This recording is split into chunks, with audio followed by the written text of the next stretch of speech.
Lorsque tu lis le Coran, eh bien ça peut arriver que tu ne comprends pas bien des versets ou que tu les interprètes mal. Mais imagine-toi juste une minute être à l'époque du prophète Mohammed sallallahu alayhi wa sallam lorsque la révélation est arrivée. Imagine que tu es là et que tu entends la voix du messager d'Allah sallallahu alayhi wa sallam réciter un nouveau verset. Tu entends, tu es émerveillé et tu te poses plein de questions. Tu te dis, mais qu'est-ce que ça veut dire? Qu'est-ce que ce verset signifie? Et alhamdulillah, tu as le privilège d'aller vers le prophète Mohammed sallallahu alayhi wa sallam et lui demander directement, ô messager d'Allah, que signifie ce verset?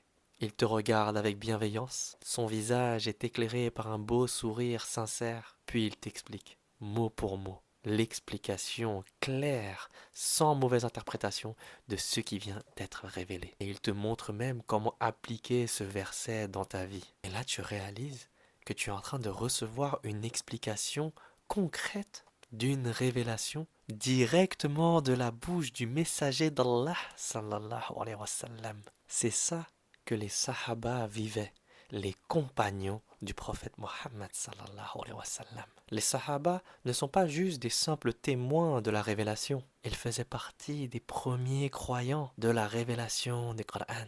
Et Allah même les décrit comme les meilleurs croyants de cette communauté. Allah le dit dans la sourate 9, ayat 100.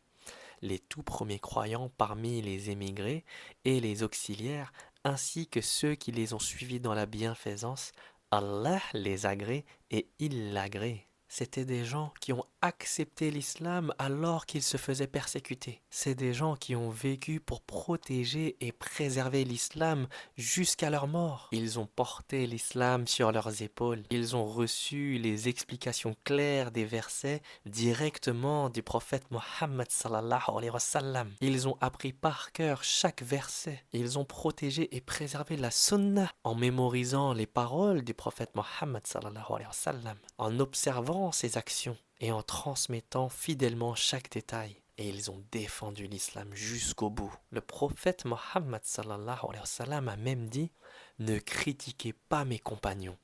Par celui qui détient mon âme dans sa main, si l'un de vous dépensait en aumône l'équivalent du mont Uhud en or, cela ne vaudrait pas une poignée dépensée par l'un d'eux, ni même la moitié. Et du coup, le meilleur moyen d'apprendre l'islam authentique et de la préserver, c'est de l'apprendre du prophète Mohammed sallallahu alayhi wa sallam et de ses compagnons. Car le prophète sallallahu alayhi wa sallam a garanti leur vertu. Il a dit: les meilleurs des gens sont ma génération, puis ceux qui viendront après eux, puis ceux qui viendront après eux.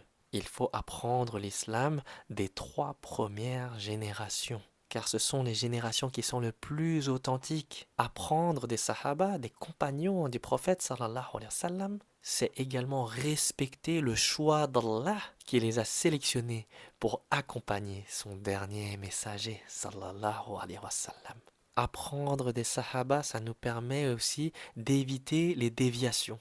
On apprend des gens qui ont donné toute leur vie pour l'islam, des gens qui ont reçu les explications de chaque verset clairement, directement de la bouche du prophète Mohammed sallallahu alayhi wa sallam. Des gens qui ont vu de leurs propres yeux sa façon de vivre, de prier, de sourire aux enfants, comment est-ce qu'il soutenait les opprimés, comment est-ce qu'il défendait les femmes et comment il réagissait face à l'injustice. C'est des gens qui ont été corrigés directement par le prophète Mohammed sallallahu alayhi wa sallam. Ils l'ont aimé plus qu'eux-mêmes, au point de sacrifier leur vie pour protéger l'islam. Et après la mort du prophète Mohammed sallallahu alayhi wa sallam, ce sont eux qui ont préservé son enseignement, ses valeurs, ses morales. Ils faisaient tout pour que leur comportement se rapprochait le plus de celui du prophète Mohammed sallallahu alayhi wa sallam. Ils ont transmis le Coran, la Sunnah. Alors voilà l'importance des Sahaba, des compagnons du prophète Mohammed sallallahu alayhi wa sallam.